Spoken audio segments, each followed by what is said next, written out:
annagoo ka duulayna baaqii madaxweynaha jamhuuriyadda federaalka Soomaaliya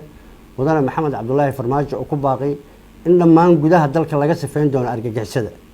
annagoo ka duulayna dardaarankii ra'iisul wasaare Xasan Cali Khayre aad buu u mahadsan yahay habeenkii aanu ka bixin xamar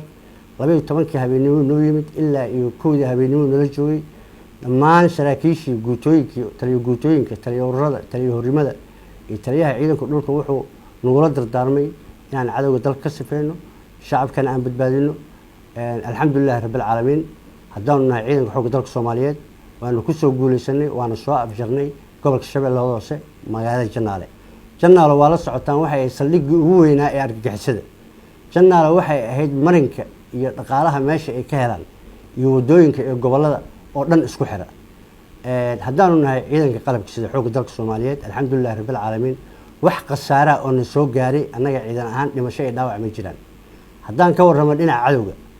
dhimashadoodu inta indhahaygu qabatay haddaana been sheegin waa 142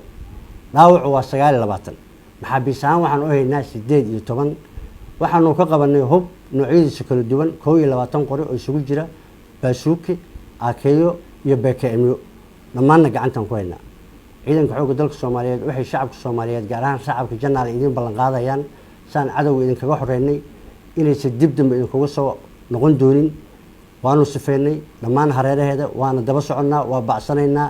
3 meelood buu ku cararay 3 meeloodna ku daba joognaa ilaa ay haddana firdhadkoodii meel ay mareen iyo meel ku baxeen lama yaqaano insha Allah tacaala waxaanu idin ballan qaadanaynaa inaanu dhammaan gudaha dalka ka sifeyn doono haddii Allah wada leeyo ogolaado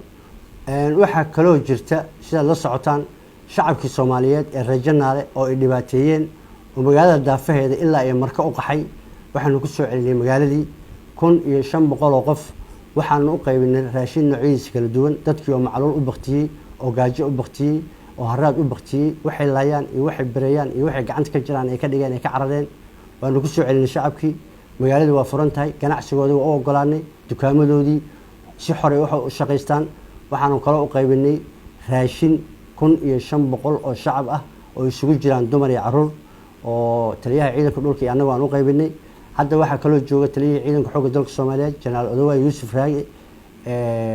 shacabkii baahidii iyo dhibaatadii iyo rafaadkii ay qabeen waanu ka saarnay cadawgiina waa ka sifeynay maantana waxay ku nool yihiin nolosha ugu fiican waxaan u ballan qaadaynaa intaanu nool nahay inaan cadawga dib ugu soo noqon assalaamu calaykum waraxmatullaahi wabarakaatuh